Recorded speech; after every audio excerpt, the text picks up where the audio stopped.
Gold trusted gold buyers మీరు తాకట్టు పెట్టిన బంగారాన్ని విడిపించి ఈ రోజు ఉన్న మార్కెట్ ధరకు కొనబడను. అఖిల్ వెంకటకృష్ణ అనే ఒక యువకుడు సూసైడ్ నోట్ రాసి తాను బలవంతంగా ప్రాణాలు తీసుకున్నాడు.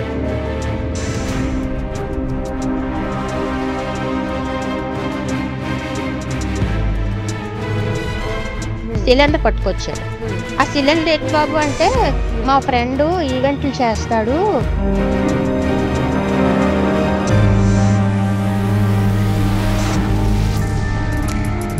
అఖిల్ వెంకటకృష్ణ అనే ఒక యువకుడు సూసైడ్ నోట్ రాసి తాను బలవంతంగా ప్రాణాలు తీసుకున్నాడు. అయితే తను రాసినటువంటి సూసైడ్ నోట్ ఒకసారి చదువుదాం. చాలా బాధాకరమైన విషయం.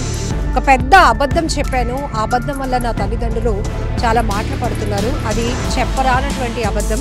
తాను సిఏ చేస్తున్నాను, అన్ని సబ్జెక్టులు పాస్ అయిపోయాను, ఒక సబ్జెక్టే ఫెయిల్ అయ్యాను అనే విషయం నా తల్లిదండ్రులకి చెప్పాను. కానీ నేను అసలు ఎగ్జామ్స్కే అటెండ్ అవ్వలేదు. అదే నేను చేసినటువంటి పెద్ద తప్పు. దీనికి ఎవరూ బాధ్యులు కారు, నేను తప్ప అంటూ అబ్బాయి రాసినటువంటి సూసైడ్ నోట్ ఒకసారి చూసిన తర్వాత అబ్బాయి గురించి డీటెయిల్గా వెళ్దాం. దీనికి ఎవరూ బాధ్యులు కారు, నేను తప్ప. ఒక అబద్ధం ఇంతటి బాధకి కారణం. సిఏ ఫైనల్ నేను అస్సలు ఒక్క గ్రూప్ కూడా పాస్ కాలేదు, కానీ అందరికీ పాస్ అయ్యాను అని చెప్పుకున్నాను. ఇప్పుడు అది పాస్ అవ్వలేకపోతున్నాను. అసలు ఇప్పటి వరకు పరీక్ష కూడా రాయలేదు. ఎగ్జామ్ ఫీ కడతాను కానీ ఎప్పుడూ ఎగ్జామ్కి వెళ్ళి రాసింది లేదు. చచ్చిపోయాడు అని నా గురించి ఎవరూ బాధపడద్దు. నేను ఉంటేనే ఇంకా రాను రాను అందరికీ భారం అవుతాను. నా చావుకి ఎవరూ కారణం కాదు. ఈ హీలియం సిలిండర్ని తర్వాత ఆ షాపు వాడికి తిరిగి ఇచ్చేయండి. 10,000 రూపాయలు వెనక్కి ఇస్తాడు. డిపాజిట్గా 10,000 రూపాయలు తీసుకున్నాడు. నా కోసం మా అమ్మ నాన్న బాధపడతారేమో. ఒక అబద్ధాల కోరు పోయాడు అని చెప్పండి. ఒక పేపర్ కూడా పాస్ అవ్వకుండా కాదు ఇప్పటి వరకు అసలు ఎగ్జామ్ కూడా రాయకుండా అన్ని పేపర్స్ పాస్ అయిపోయాను, ఒక పేపర్లోనే ఫెయిల్ అయ్యాను అని చెప్పాను. ఇంత పెద్ద అబద్ధం చెప్పినవాడు ఉంటే ఎంత, పోతే ఎంత అని చెప్పండి. పాపం నా వల్ల ఎంతో మందితో మాటలు పడ్డారు.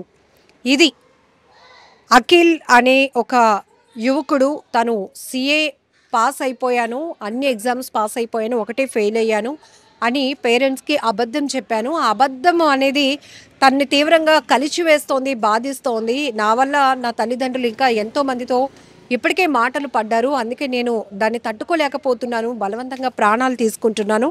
ఇక్కడ మీరు చూసారా, ఒక లైన్లో హీలియం సిలిండర్ తెచ్చుకొని అబ్బాయి ఫేస్కి ఒక కవర్ కట్టుకొని ఆ మాస్క్లో తను ఊపిరి ఆడకుండా చేసుకుని అలా చనిపోయినటువంటి పరిస్థితి. అయితే ఇది ఇంట్లో జరిగిందా, ఎక్కడ జరిగిందా అని తెలుసుకుంటే మరింత బాధాకరమైన విషయం. తను పేరెంట్స్ విజయవాడలో ఉంటున్నారని, నాకు ఎగ్జామ్స్ అవుతున్నాయి కాబట్టి రెంట్కి హౌస్ కావాలని చెప్పి 2 టౌన్ పోలీస్ స్టేషన్ లిమిట్లో కొబ్బరి తోటలో ఉన్నటువంటి ఈ హౌస్ ఓనర్ గారిని అప్రోచ్ అయ్యాడు. అయితే వాళ్ళు కూడా చదువు కోసం, చదువు నిమిత్తం ఇక్కడ ఉండాలి అనుకుంటున్నాడు కదా, సరే ఏదైనా జరిగితే ఎవిడెన్స్గా ఉంటుందని ఆధార్ కార్డు తీసుకొని ఒక ప్రాపర్ వేలోనే అబ్బాయికి అయితే రెంట్కి ఇచ్చారు. అది కూడా ఎప్పుడు ఇచ్చారు, అబ్బాయి ఒంటరిగానే ఇక్కడ ఉంటున్నాడు. అయితే వీళ్ళు ఎలా గమనించారు అబ్బాయి సూసైడ్ చేసుకున్నాడు అనే విషయాన్ని ఒకసారి డీటెయిల్గా తెలుసుకుందాం. అమ్మా, మీ పేరు? నా పేరు భారతి. ఈ అబ్బాయి ఎప్పుడు వచ్చాడు, ఏం చెప్పాడు రెంట్ కోసం? నేను ఎగ్జామ్ రాయడానికి వచ్చాను, నాకు రెంట్ రూమ్ కావాలి అన్నాడు. అయితే ఆధార్ కార్డు ఇవ్వు బాబు అంటే ఆధార్ కార్డు ఇచ్చాడు. అడ్వాన్స్ అడిగారు 2 నెలలు ఇచ్చాడు. అదే 1వ తారీఖున వచ్చాడు 11 గంటలకి. సిలిండర్ పట్టుకొచ్చాడు. ఆ సిలిండర్ ఎటు బాబు అంటే మా ఫ్రెండ్ ఈవెంట్లు చేస్తాడు, మా ఫ్రెండ్ ఉంచమన్నాడు అన్నాడు. అంటే అబ్బాయి 1వ తేదీన వచ్చిన రోజు తెచ్చుకున్నాడు. ఇది ఎందుకు తెచ్చావు ఇలాంటిది అంటే మా ఫ్రెండ్ ఉంచమన్నాడు అండి అన్నాడు. సరే అని నాకు తెలియదు కదా, సరే అలాగా అది ఉంచుకున్నాడు. అలాగా 2 రోజులు ఉన్నాడు. తర్వాత నిన్న చూస్తే ఉదయం నేను గుడికి వెళ్ళి వచ్చాను. తలుపు తాళం వేసింది లోపల గేటుకి. నేను గుడికి వెళ్ళేసి వచ్చేసి చూసాను, నాకు నిద్ర వచ్చింది. కార్తీక మాసం చేస్తున్నాను, వచ్చేపు పడుకొని భోంచేసి పడుకొని తర్వాత సాయంత్రం వచ్చాను.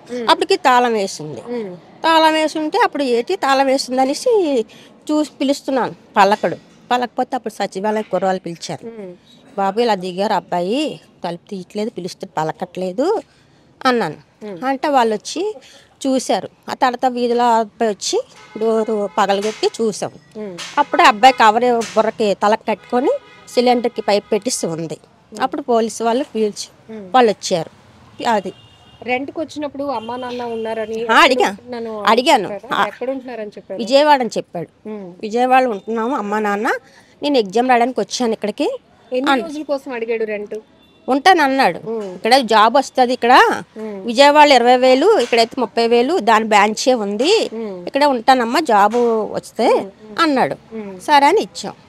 అది ఇచ్చి ఇంకొక 10 రోజులు కూడా అవ్వలేదు. అసలు ఫస్ట్ తారీఖున దిగాడు. ఎలా ఉన్నాడు అబ్బాయి? చూడటానికి బాగున్నాడు, మంచివాడు, మెత్తగా, చాలా మంచివాడు, సాఫ్ట్ గా ఉన్నాడు, మంచిగా ఉండేవాడు.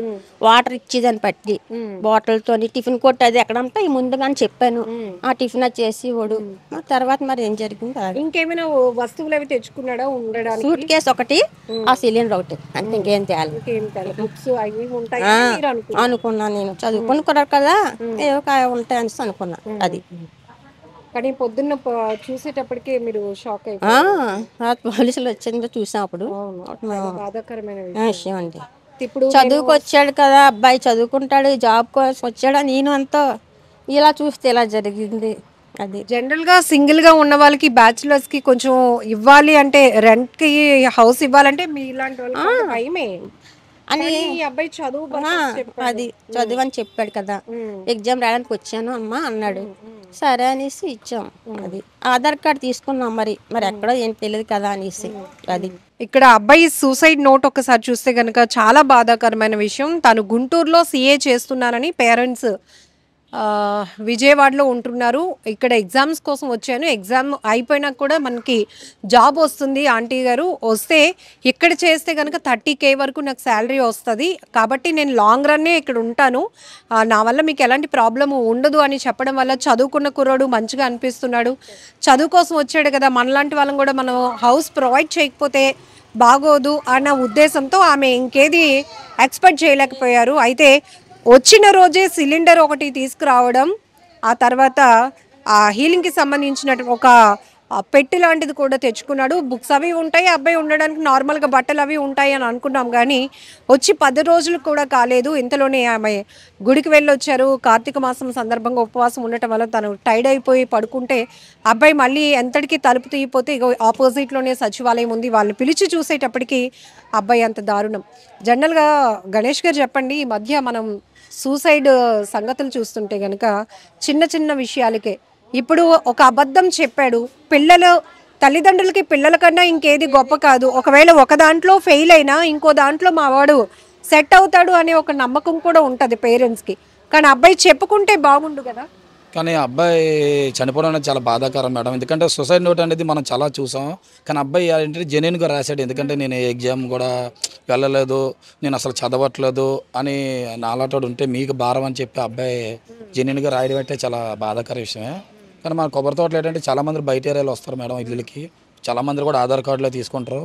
రీసెంట్గా మొన్న పక్క ఏరియాలో కూడా ఒక డాక్టర్ గారు జరిగింది, అంతకుముందు ఒక అమ్మాయి కూడా చనిపోయింది. ఎందుకంటే మేము ఆధార్ కార్డు అనేది 2 టైమ్స్లో మన ఇప్పుడు ఉంటున్న ఎర్రమనాడు CA గారు కూడా మాకు విజిట్కి వచ్చి అవి మొత్తం ఆయన వచ్చే ప్రతిది కూడా మీరు బయట వాళ్ళకి ఇస్తే ఆధార్ కార్డులు తీసుకుని అని చెప్పి ఆయన చెప్పడం జరిగింది. ఆయన చెప్పడం వల్ల చాలామంది కూడా ఆధార్ కార్డులు తీసుకుని ఇల్లు ఇస్తున్నారు. కానీ ఏది ఏమైనా చాలా బాధాకరమైన ఘటన. అబ్బాయి తను చెప్పినటువంటి అబద్ధం వల్ల పేరెంట్స్ ఇబ్బంది పడుతున్నారని, ఒక అబద్ధాలకు కోరు పోయాడు అని అనుకోండి తప్ప కొడుకు పోయాడు అని అనుకోకండి. అంటే అబ్బాయి ఎంత ఆవేదనకు గురయ్యాడో అర్థమవుతోంది. అయితే తను తన పెయిన్ ఏదైతే ఉందో, తను చేసిన మిస్టేక్ని పేరెంట్స్కే ప్రేమగా కన్వే చేసుంటే బాగుండేమో. ఎందుకంటే ఒకవేళ అమ్మ నేను చదువుకోలేకపోతున్నాను, ఇంట్రెస్ట్ లేదు, కానీ మిమ్మల్ని మభ్యపెట్టి నేను ఎగ్జామ్ రాశానని చెప్పాను కానీ రాయలేదు, కానీ ఇది కాకపోయినా నేను జాబ్ చేసి ఏదో ఒకటి సంపాదించి మిమ్మల్ని జాబ్ చూసుకుంటాను అంటే పేరెంట్స్ కూడా వాళ్ళు కన్విన్స్ అయ్యేవారేమో, హ్యాపీగా ఉండేదేమో. బట్ ఆ అబ్బాయి చెప్పుకోలేక, చెప్పుకుంటే ఏమైపోతుందో అనే ఒక భయం వెంటాడిందో తెలియదు, తీవ్ర మనస్తాపానికి మాత్రం గురయ్యాడు. అయితే ప్రస్తుతానికి వీళ్ళు చెప్తున్నట్టయితే చాలా సున్నిత మనసు, ఆ సూసైడ్ నోట్లో కూడా అబ్బాయి ఇంటెన్షన్ కనపడుతోంది. సో ఆ సిలిండర్ తెచ్చుకోవడానికి డిపాజిట్ 10,000 కట్టాను, నేను చనిపోయిన తర్వాత ఈ సిలిండర్ ఆ షాప్ వాడికి ఇచ్చేయండి, ఆ షాప్ ఆయన తిరిగి మళ్ళీ 10,000 ఇస్తాడు అన్ని డీటెయిల్గా రాసుకొచ్చాడు. దీనికి ఎవరు కారణం కాదు, ఒక అబద్ధమే ఒక ప్రాణం పోవడానికి కారణం అవుతుంది అంటూ అబ్బాయి హెడ్డింగ్తో రాసినటువంటి సూసైడ్ నోట్ కూడా కన్నీరు పెట్టేస్తోంది.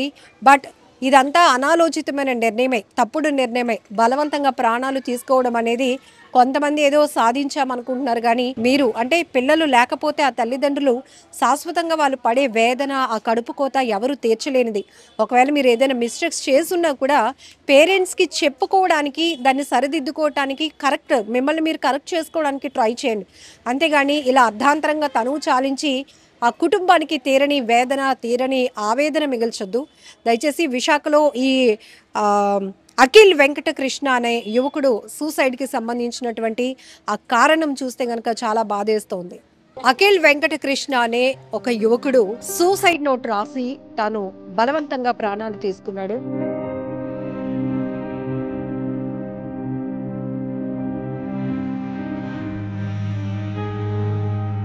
సిలిండర్ పట్టుకొచ్చాడు. ఆ సిలిండర్ ఏంటి బాబు అంటే, మా ఫ్రెండ్ ఈవెంట్లు చేస్తాడు,